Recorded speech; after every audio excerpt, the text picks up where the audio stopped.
C'est le segment interview avec Patrice Velati, coach et fondateur de The Apartment Training, un studio de gamme que vous venez d'installer dans le 9e arrondissement de Paris, dans lequel tu proposes des cours privés en solo, duo ou trio, à travers un coaching sur mesure. Donc sous quelle forme tous ces coachings? Alors en fait, les personnes peuvent réserver via Internet ou en appelant tout simplement. Après, on fait souvent une première visite du lieu pour que les gens se familiarisent un petit peu, que je leur explique un peu plus en détail le concept. Le concept, c'est de travailler, on a 2 studios qui font à peu près 20 mètres carrés, équipés de la même façon. C'est pas un petit studio quoi. Non, c'est un vrai appartement. Ah ouais. C'est un vrai appartement qui fait à peu près 65 mètres carrés. Et quels sont les types de cours qu'on peut prendre chez toi alors? Alors il y a la base, c'est le functional training, c'est-à-dire des entraînements qui aident au quotidien à développer une silhouette harmonieuse, sans forcément les contraintes des machines en salle de sport, c'est-à-dire qu'on travaille beaucoup avec du petit matériel, des kettlebells, des anneaux, des Swiss balls, beaucoup de poids de corps également, mais on a aussi des haltères, des barres olympiques, enfin tout ce qui aide à travailler son corps. Pas de machine guidée. D'accord. Ce qui guide, c'est le coach. C'est bien ça. Et puis du coup, c'est le fait de proposer des séances qui soient ludiques, quasiment jamais les mêmes, de casser un petit peu les codes des entraînements justement. Tu es coach depuis 2010, donc tu as travaillé avec l'usine chez Let's Ride aussi. Toujours Let's Ride? Toujours Let's Ride, toujours en développement avec eux d'ailleurs. C'est ça. Et qu'est-ce qui a changé du côté de la clientèle? Qu'est-ce qu'ils recherchent aujourd'hui? Car de plus en plus de coachs s'installent en solo à travers des studios.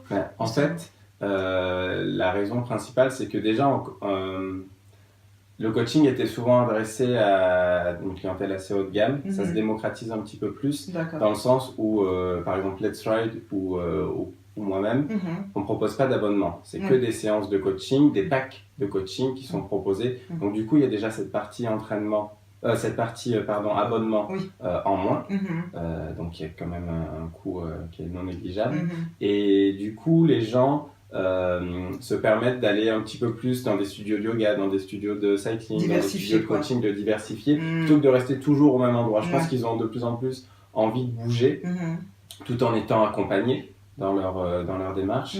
Mais qu'est-ce qui fait qu'ils vont payer plus cher qu'une salle de sport? Et du fait que vous, les coachs aussi, vous en avez un peu marre des salles de sport du coup, et vous créez vos propres studios intimes un peu. Ben, en fait, on a plus de liberté quelque part. Message passé. Non, c'est même pas. C'est un ressenti. Ouais, bien sûr. Ça que moi j'ai eu. Oui, voilà. C'est une évolution des mœurs tout simplement. On a envie de pouvoir proposer autre chose. On a envie. Là, en employant d'autres coachs, par exemple, je sais que mon envie, c'est de développer aussi The Apartment, soit avec un appartement plus grand par la suite et pouvoir proposer encore plus de pièces, soit d'en développer un petit peu dans Paris, comme Let's Ride est en train de le faire, parce que justement, les gens aiment vraiment ce côté exclusif, et donc du coup, les salles de sport où on se retrouve à faire par exemple des cours collectifs où il y a 20, 25, 30 personnes. De vélo là vélo mais surtout les cours de pump et tout le monde transpire et l'odeur. Donc voilà, là on peut aussi, chez moi on peut venir à 3 ou 4 entre amis, en couple. C'est ça. Voilà, et du coup, on est vraiment qu'avec les gens. Et puis ce qui est bien aussi, c'est que quand on fait des cours, moi j'ai déjà fait des cours en collectivité, est-ce qu'il y a certains coachs de certaines salles de sport, je ne dirais pas le nom, ils ont tendance à oublier qu'ils sont des coachs et pas des mecs qui restent sur le mur à donner des ordres, des militaires. Et ça, je trouve vraiment, j'ai envie de venir vers lui et lui dire hey, oh, je suis là, quoi. Ou bien X qui est là, qui est en train de lutter, et du coup, c'est nous qui sont en train de prendre le cours et qui sont en train d'aider l'autre, je trouve. Et là, ça fait travailler le coach, quoi. C'est vraiment, il y a un investissement. Travail le coach. C'est ça, hein. Il y a un investissement personnel. C'est ça. Et puis vous élaborez aussi selon chaque client le travail qu'il y a à faire aussi. Donc, exactement. Ça donne envie, Cédric?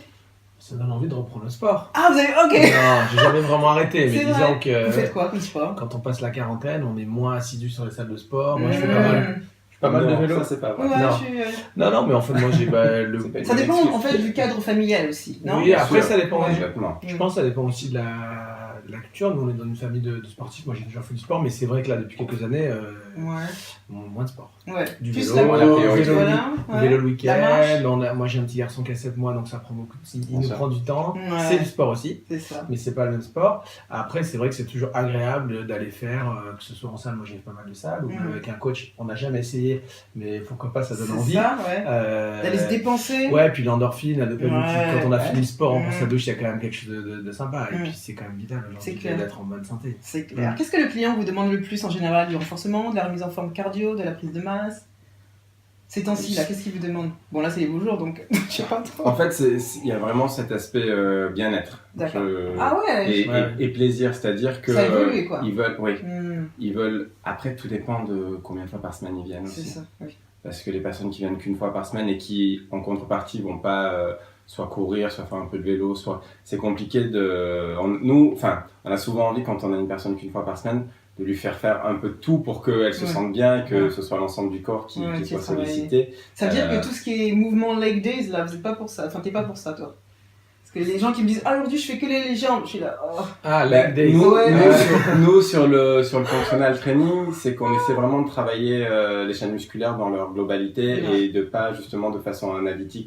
On essaie vraiment d'être sur quelque chose de plus global, plus des full body justement, où on va à la fois travailler le renfort, à la fois travailler le cardio, et puis ne pas hésiter à se placer au sol et à ramper au sol et à se relever et à avoir des charges. Enfin, voilà. Ouais, exactement. Bon, pas de leg days hein, chez nous. Ça peut arriver. Le temps, un petit moment dans la séance, mais pas une journée que de ça. T'imagines, tu fais un leg day, tu sors, t'es là. Parce que même en travaillant comme ça en fonctionnel, on peut aussi sortir en étant... c'est vrai, mais oui, mais là c'est tout le corps. Oui. Hein. Ouais, c'est ça. C'est pas et puis travailler aussi en accent vraiment sur la sangle abdominale, sur les muscles profonds, sur la posture. Enfin, c'est ça. Il y a tout un travail qui se fait. Parce que justement, on a souvent des...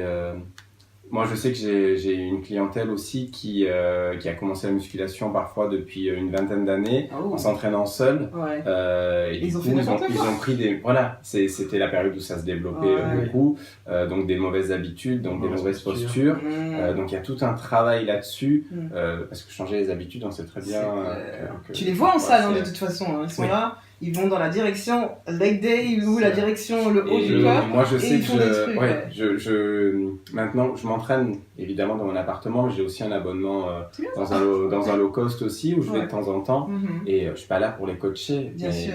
Ça fait mal, hein. Quand je vois, mais c'est pas qu'une personne, c'est-à-dire que il y a des dizaines de personnes qui font tellement n'importe quoi. La majorité, je pense. Et je me dis multiplié par toutes les salles de sport de Paris, par la France, Qu'est-ce qu'un coach fait quand en dehors des entraînements, parce que quand tu fais des entraînements, t'es pas debout en train de donner des ordres. Allez, debout. Certains moments, tu dois montrer les mouvements. Qu'est-ce que tu fais en entraînement personnel du coup pour un peu équilibrer tout ça?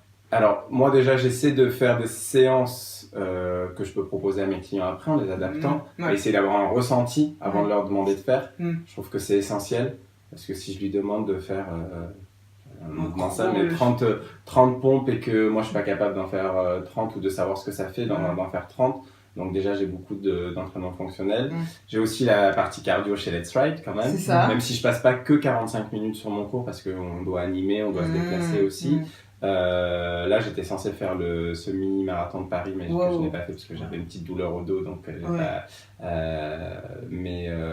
voilà. Et puis après, moi je suis un ancien footeux, quand j'étais à Aix, parce que je suis d'Aix-en-Provence, je jouais au tennis aussi.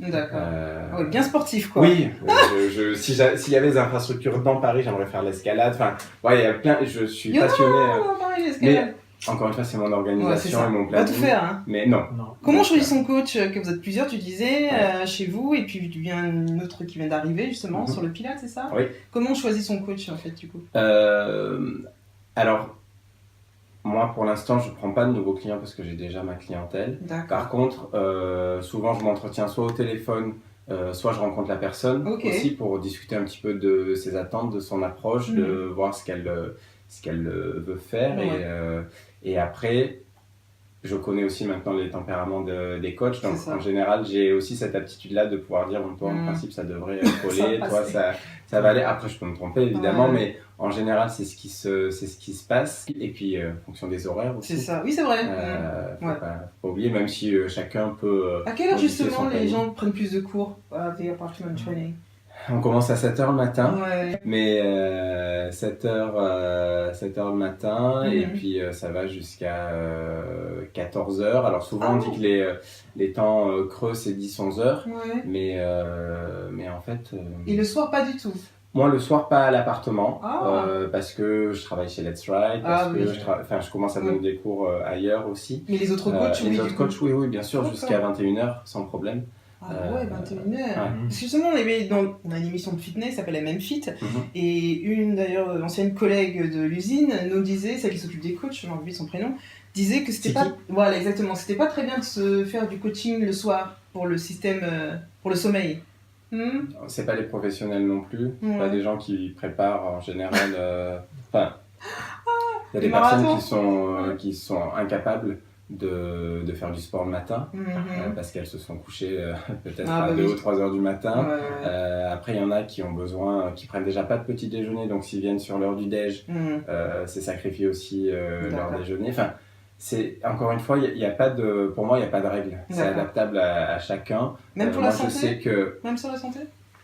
Mais oui, ça dépend d'un rythme de vie et d'une hygiène de vie. Tu proposes aussi l'envoi de bols veggies et la réservation de collations également. Comment ça se passe? Avec quel fournisseur tu travailles? Alors en fait, là, ça fait 3 semaines qu'on le propose. Nice. En fait, c'est une amie à moi avec qui je commence à collaborer, qui est en train de créer justement sa marque. D'accord. Et du coup, en fait, nous on a commencé à se connaître parce qu'elle venait faire mes cours chez Let's Ride justement, et qu'après je proposais des cours aussi en extérieur qu'elle venait faire, et à chaque fois, pour les gens qui venaient, comme on avait créé un petit groupe, elle nous préparait des energy balls, des petits desserts, et en plus vraiment, c'était hyper étudié, tous les ingrédients, le goût, tout ça, les textures. Parce qu'il veut faire une combinaison alimentaire du coup. Oui, tout à fait. Et là, du coup, je lui ai dit, quand moi je vais ouvrir, j'aimerais bien, si tu as le temps, parce qu'elle bosse dans la restauration, mais c'est pas pour l'instant sa principale activité. Je lui ai dit, j'aimerais bien que tu puisses me proposer quelque chose. Et puis, on a proposé ça la première semaine, où en fait, elle m'envoie la composition des balls, avec une photo ou pas, en fonction de ce qu'elle a pu faire. Moi, je distribue les textos à mes clients en leur disant il faudrait réserver avant telle heure. Et puis en fonction, elle prépare ce dont on a besoin. Donc là, ça fait 3 semaines que sur la semaine, elle a dû en préparer entre 15 et 20 chaque semaine. Donc ce qui est quand même pas mal juste avec moi. Combien coûte le bowl? 14 € avec le dessert. Et on a quoi dedans? Dedans, il y a toujours une protéine, il y a des légumes bio, toujours un petit peu de fruits, c'est mêlé avec des fruits, soit un fruit sec, soit un fruit qui vient d'être cueilli. Enfin, vraiment, c'est hyper complet, c'est très appétissant. Moi, je sais que j'en prends du coup aussi, parce que voilà, chaque jour, il y a une recette différentes, soit avec. Est-ce que c'est pensé aussi avec le type de sport que les gens font? C'est pensé pour du post-workout. Il n'y a pas de machine en tout cas. Non. On va parler prix un petit peu. Une séance chez The Apartment Training, c'est 9,99€, c'est pas 9,90€. C'est 99€ en solo. C'est quand même. C'est une séance. C'est ça. Parce que nous, on fonctionne on fonctionne surtout sur des packs de séances. C'est ça. Donc une séance, comme je disais, 99€. Si on vient qu'une fois. C'est ça, en solo. C'est comme le prix d'un abonnement à une salle de sport, hein. C'est... non, chez Club Med Gym, enfin, il s'appelle maintenant One. En fait, moi, pour mes tarifs, je me suis basé sur ce qui se faisait sur ce qui est coaching haut de gamme. D'accord. C'est-à-dire que le prix d'appel, c'est ça, c'est 99€. Nous, le but, c'est pas que les gens viennent qu'une fois. C'est qu'il y ait un suivi. Après, qu'ils prennent des packs. Oui, exactement. Et le pack de 20 séances est à 1,400€. Oui, ce qui fait 70€ la séance. Ta clientèle est haut de gamme. Ouais. Quand on dit haut de gamme, ça veut dire quoi? C'est des gens qui ont un bon portefeuille, j'imagine. C'est aussi des célébrités, j'imagine. Des athlètes de haut niveau aussi. Tout. Une Kardashian. Kardashian venait parce qu'il vient à l'usine, c'est ça? C'est où il dit ça? Mais non, mais De toute façon, plus on vient en trio, ça coûte moins cher. Oui, c'est ça. Le prix est dégressif, puisque le pack de 20 en trio, la séance revient pour chacun à 40 €. Exactement. Donc c'est abordable aussi.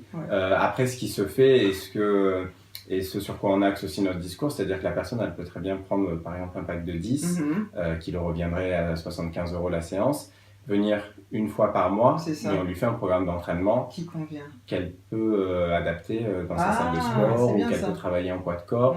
Alors, coach, entrepreneur, pour l'instant, c'est quoi tu t'attendais? J'étais indépendant déjà. En tant que coach, oui, mais là maintenant tu gères une machine. Là maintenant, oui, président de The Apartment Training. Alors, ça fait comment Tu t'attendais à ça pour l'instant, ça va? Oui, moi je suis très content. En fait, j'étais déjà manager à l'usine. Avant, j'avais le poste de Tiki. D'accord. Moi j'ai un parcours un peu atypique à l'usine, c'est que j'étais adhérent. Puis j'ai repris mes études pendant 2 ans, donc j'étais stagiaire et j'étais en alternance. Quand j'ai été diplômé, j'ai à la fois été coach, à la fois j'ai donné des cours collectifs et à la fois je suis passé manager. D'accord. Et puis petit à petit j'ai réduit tout ça parce que j'avais d'autres projets en tête. Mais j'ai toujours aimé manager, j'ai toujours aimé entreprendre. Donc pour moi c'était une suite logique.